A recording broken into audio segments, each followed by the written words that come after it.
Hi guys, Sharayu kitchen मध्ये सगळ्यांचे स्वागत आहे। आज आपण बघणार आहोत झटपट चॉकलेट सँडविच। त्याच्यासाठी बघा मी हे दोन ब्रेडचे स्लाइस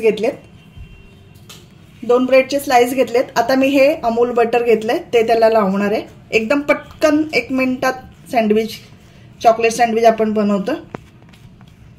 मी याला बटर लावून घेतलंय। आता मी हे चॉकलेट सिरप घेतलंय, ते मी असं वर घालणार आहे।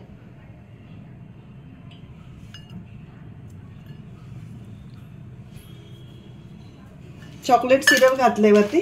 आता आपल्याला ह्याच्यावरती हे डार्क चॉकलेट घेतलंय, ते मी क्रश करून टाकणार आहे वरती।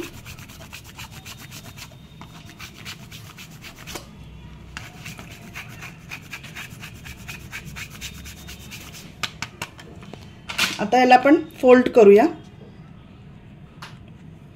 हे बघा मी टोस्टर ठेवलाय तापायला। आता आपल्याला टोस्ट करून घ्यायचंय। टोस्टर आपला तापलाय चांगला। आता मी बटर लावून घेते टोस्टरच्या।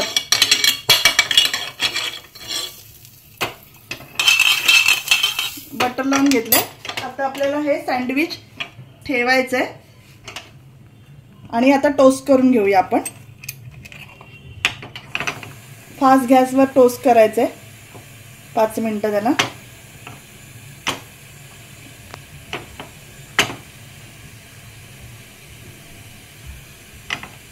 असं पलटत राहायचंय त्याला, 1-1 मिनिटात असं पलटायचंय। गाईज पटकन असं आपलं हे चॉकलेट सँडविच रेडी झालेलं आहे। एकदम 2 मिनिटात होतं। आता आपण ह्याच्यावरती हे चॉकलेट परत टाकूया। मुलांचा आवडीचा पदार्थ आहे आणि एकदम पटकन होतो। डब्यासाठी म्हणा किंवा असंच मध्ये नाश्त्यासाठी आपलं हे चॉकलेट सँडविच रेडी झालेलं आहे। आपण मध्ये कापून घेऊया। बघा गाईज, अशा प्रकारे हे झटपट चॉकलेट सँडविच अगदी 2 मिनिटात रेडी झालेलं आहे। सगळ्या लहान मुलांच्या आवडीचं असतं आणि पटकन होतं। तुम्हाला जर आवडलं असेल रेसिपी तर थँक्स फॉर वॉचिंग।